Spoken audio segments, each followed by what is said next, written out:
Dear students, आज हम पढ़ेंगे PV isotherm of real gas, वास्तविक गैस के पीवी आइसोथर्म समतापी वक्र। समतापी वक्र जो है वो हम कहते हैं pressure volume isotherm of real gas या वास्तविक गैसों के दाब आयतन समतापी वक्र। ये टी.ए. एंड्रयूज़ जो थे उन्होंने 1869 में सबसे पहले इसको स्टडी किया था। आइसोथर्म का मतलब होता है, iso means constant, therm means temperature. एक स्थिर ताप पर दाब और आयतन के बीच में, प्रेशर और वॉल्यूम के बीच में जब हम ग्राफ प्लॉट करते हैं तो उनको हम आइसोथर्म कहते हैं। पीवी आइसोथर्म, प्रेशर और वॉल्यूम के बीच में कांस्टेंट टेम्परेचर पर ग्राफ प्लॉट करना। तो किसी भी वास्तविक गैस के लिए स्थिर ताप पर दाब और आयतन के बीच में जो ग्राफ होते हैं उनको सबसे पहले सेंट एंड्रयूज़ ने प्लॉट किया था, और उन्होंने ये एक्सपेरिमेंट CO2 गैस के लिए किया था। कांस्टेंट टेम्परेचर पर पीवी के बीच में ग्राफ टी.ए. एंड्रयूज़ ने CO2 गैस के लिए प्लॉट किया, और उन्होंने ये एक्सपेरिमेंटली सारा करके निकाला था। ये ग्राफ प्लॉट किए थे एक्सपेरिमेंट करके CO2 गैस के लिए। अभी आपको बताया था कार्नियर-दी-लातूर जो एपरेटस है उससे किस तरह से हम प्रेशर, वॉल्यूम और टेम्परेचर को नोट कर सकते हैं या उसको रीडिंग ले सकते हैं हम किसी भी गैस के लिए। तो ये सारा एक्सपेरिमेंट CO2 गैस के लिए था, जिसमें उन्होंने एक्स एक्सिस पर क्रिटिकल वॉल्यूम लिया था CO2 गैस के लिए, और वॉल्यूम लिया था जो कि यहाँ से 0 टू इधर इस साइड इंक्रीज़ हो रहा है वॉल्यूम, और दूसरे वाई एक्सिस पर जो है वो प्रेशर लिया था 0 टू इस साइड इंक्रीज़ हो रहा है एटमॉस्फेरिक प्रेशर के फॉर्म में, वॉल्यूम सीसी में इन्होंने नोट किया था। तो जब एक्सपेरिमेंट किया उन्होंने इनिशियली 0 डिग्री सेंटीग्रेड के लिए, मतलब पूरा एक एक्सपेरिमेंट किया जिसमें ताप जो है वो 0 डिग्री था, 0 डिग्री सेंटीग्रेड कांस्टेंट टेम्परेचर रखा। तो उन्होंने ये देखा कि CO2 गैस इनिशियली जब 0 डिग्री है उसका टेम्परेचर, तो पूरे एक्सपेरिमेंट में कांस्टेंट है, तो जब प्रेशर कम है, बहुत कम दाब पर आयतन ज़्यादा होगा, V is inversely proportional to P, आपने देखा ये होता ही है। तो जब दाब बहुत कम है तो उसका आयतन बहुत ज़्यादा था। उसी 0 डिग्री सेंटीग्रेड पर ही कांस्टेंट टेम्परेचर पर जैसे जैसे दाब को बढ़ाते गए आयतन में कमी होती गई, प्रेशर इंक्रीज़ किया, वॉल्यूम डिक्रीज़ होता चला गया। देखिए यहाँ पर प्रेशर इंक्रीज़ हो रहा है इस साइड और इधर वॉल्यूम डिक्रीज़ हो रहा है। So on increasing the pressure volume will decrease. After some time ये ऑब्ज़र्व किया गया कि जब हम प्रेशर को इंक्रीज़ कर रहे थे तो प्रेशर कुछ देर के लिए कांस्टेंट हो जाता है और वॉल्यूम ऑटोमेटिकली डिक्रीज़ होते चले जाता है। मतलब यहाँ हम दाब बढ़ा रहे थे, आयतन कम हो रहा था, एक पर्टिकुलर पॉइंट पर आके प्रेशर कांस्टेंट हो जाता है, प्रेशर में कोई कमी नहीं आती है, स्थिर ना बढ़ता है ना कम होता है, कांस्टेंट हो जाता है, लेकिन आयतन अपने आप धीरे धीरे कम होने लगता है। Without changing in temperature and pressure volume starts decreasing, right.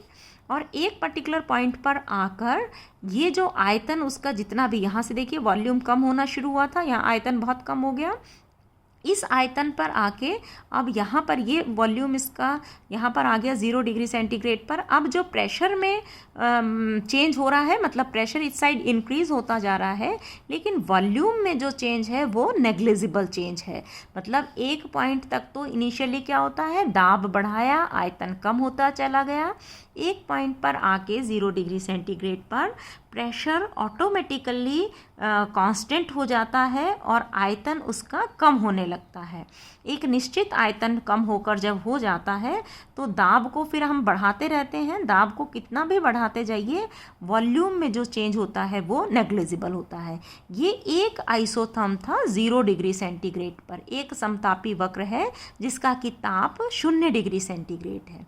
अब सेम एक्सपेरिमेंट एंड्रयूज़ ने रिपीट किया, CO2 गैस के लिए 13.1 डिग्री सेंटीग्रेड टेम्परेचर लिया, और उन्होंने देखा कि वापस जब हम ताप को कांस्टेंट टेम्परेचर पर 13.1 डिग्री सेंटीग्रेड पर प्रेशर को इंक्रीज़ करते हैं तो वॉल्यूम इधर डिक्रीज़ हो रहा है, आयतन कम होता है, प्रेशर इंक्रीज़ होता जाता है।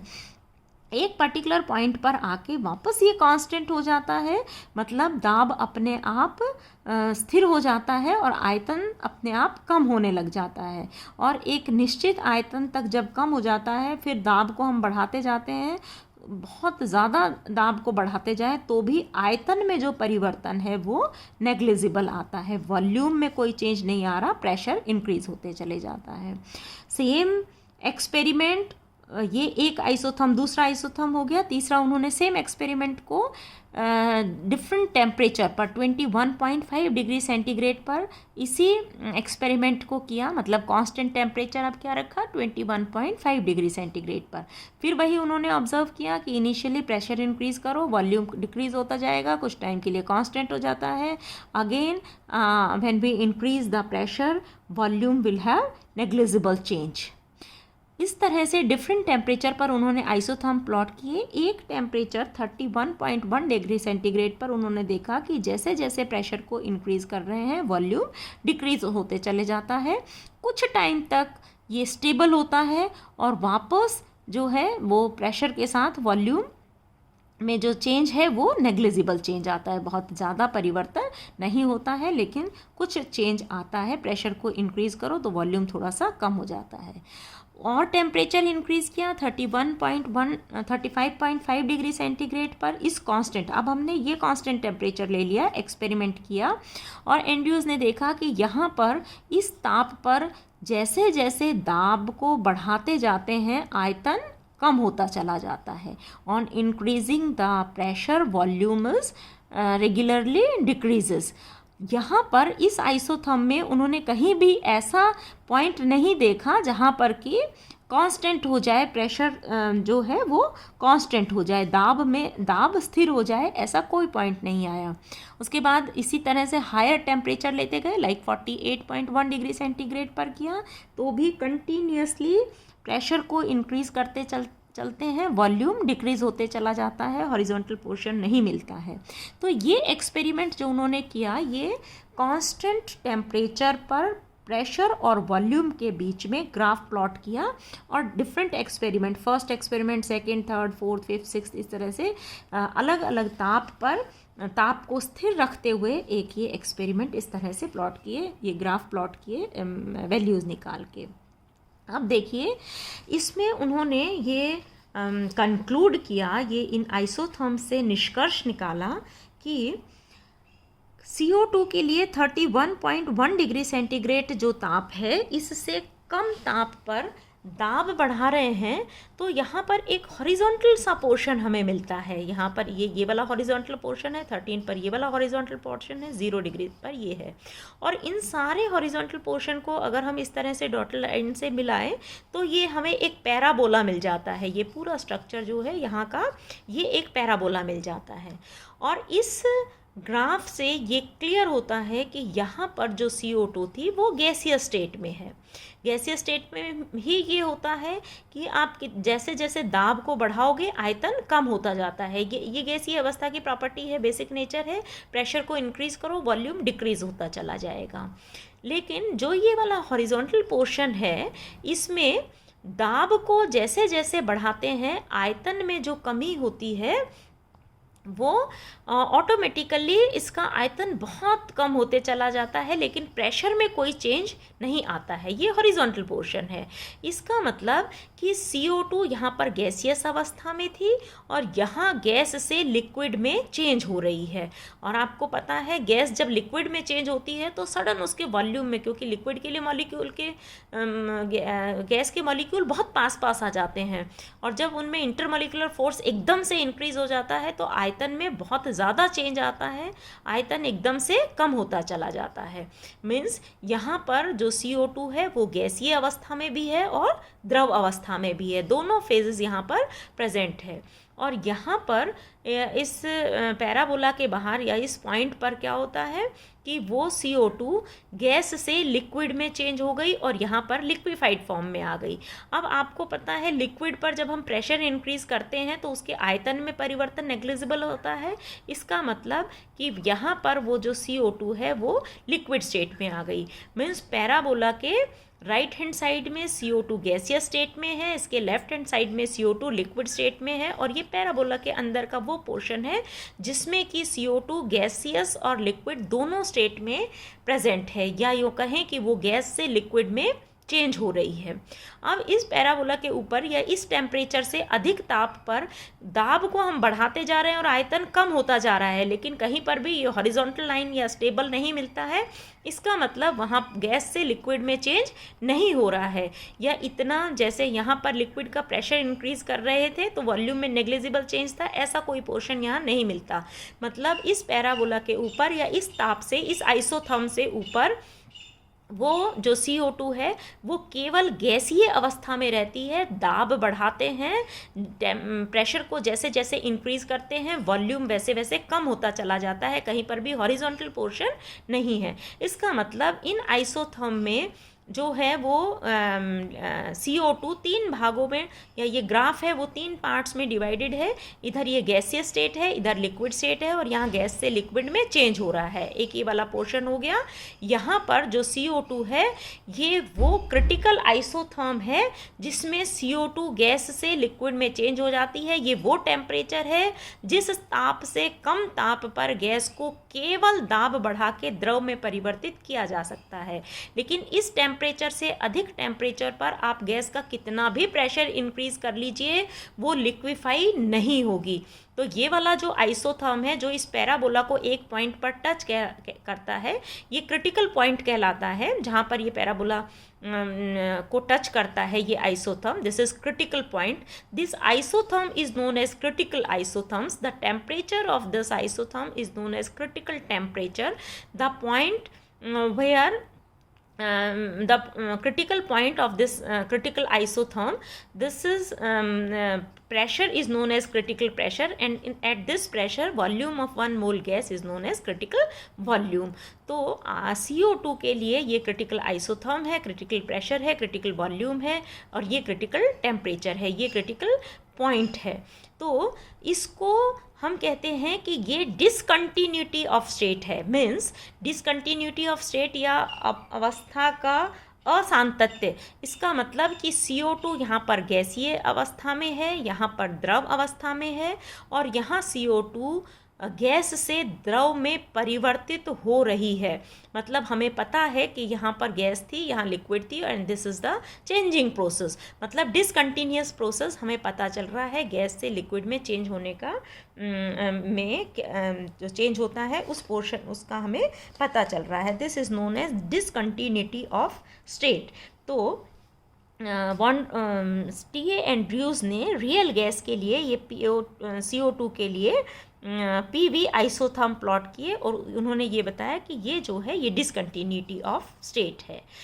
लेकिन इसी में अगर हम CO2 को, आपको पता है कि यहाँ पर गैस है, यहाँ लिक्विड है, हम इसको दूसरी तरह भी लिक्विफाई कर सकते हैं कि सपोज़ हमारे पास CO2 को हम इस पॉइंट पर लेके, मतलब ये वॉल्यूम है, सपोज़ इस आइसोथर्म में आप ले लीजिए ये, ठीक है, ये पॉइंट ले लिया, ये एक पॉइंट सपोज S पॉइंट है, राइट, या R पॉइंट ले लीजिए, R पॉइंट है। ये कौन सा आइसोथर्म है? 21.5 डिग्री सेंटीग्रेड का ये कोऑर्डिनेट R वाला पॉइंट है। अब यहाँ पर CO2 का ताप क्या होगा? 21.5 डिग्री सेंटीग्रेड। इसका वॉल्यूम क्या होगा? यहाँ पर जो वॉल्यूम है, और इसका प्रेशर क्या होगा 21 डिग्री सेंटीग्रेड पर? ये जो प्रेशर है ये इसका प्रेशर होगा, है ना, ये P हो गया। अब यहाँ पर आपको ये पता है कि ये CO2 कौन सी अवस्था में है? गैसियस फॉर्म में है, इस साइड गैसीय अवस्था है, तो R पॉइंट पर CO2 गैसियस अवस्था में है। और जैसे जैसे प्रेशर इंक्रीज करते जाते हैं ये ऐसे लिक्विड फॉर्म में चेंज हो जाती है। This portion is changing from gas to liquid and this is liquid form.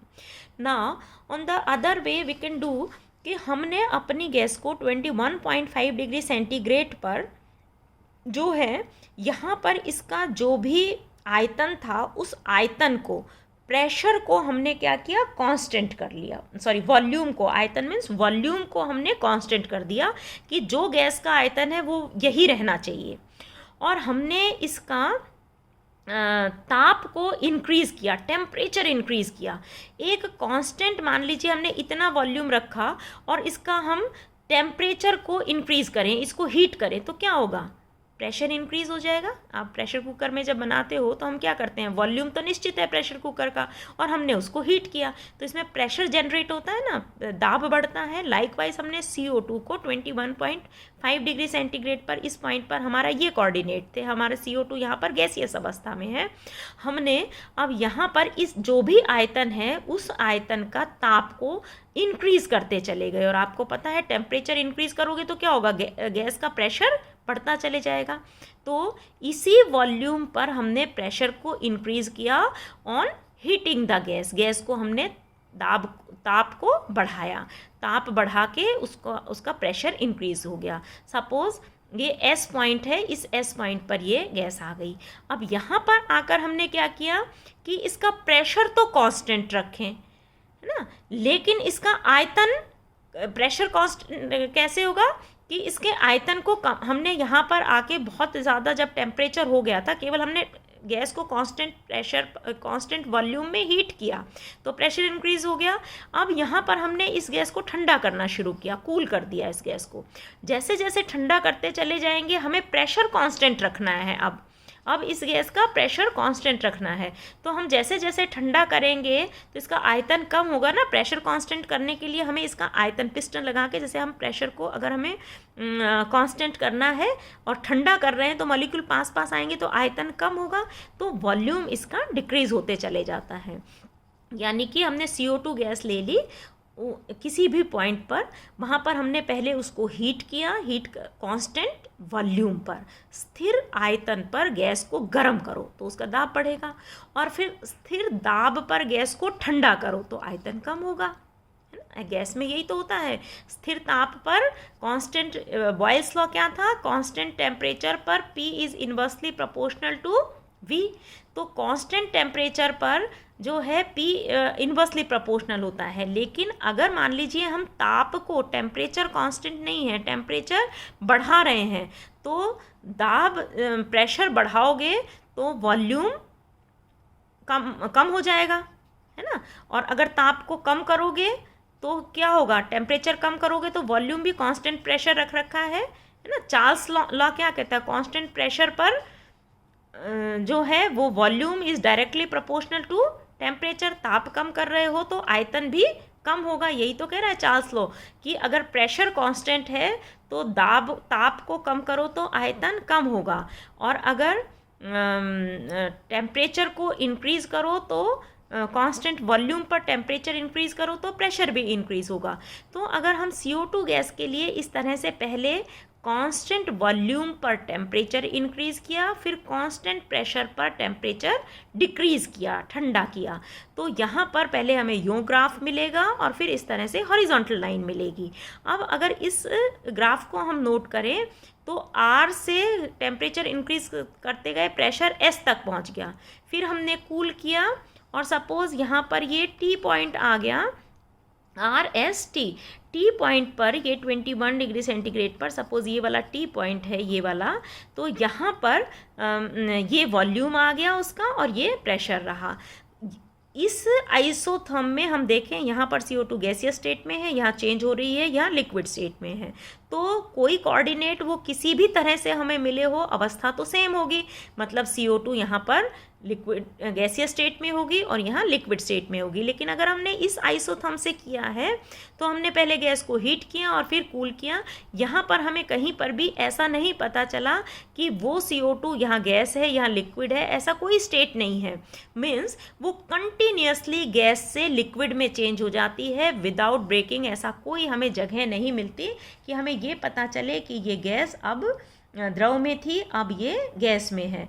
तो पदार्थ की वो अवस्था जिसमें एक सतत कंटिन्यूस चेंज होता है, या हम कहें कि दो फेजेस में, गैस और लिक्विड में डिफ्रेंशिएट नहीं कर सके कि कब वो गैस में थी, कब वो लिक्विड में चेंज हो गई।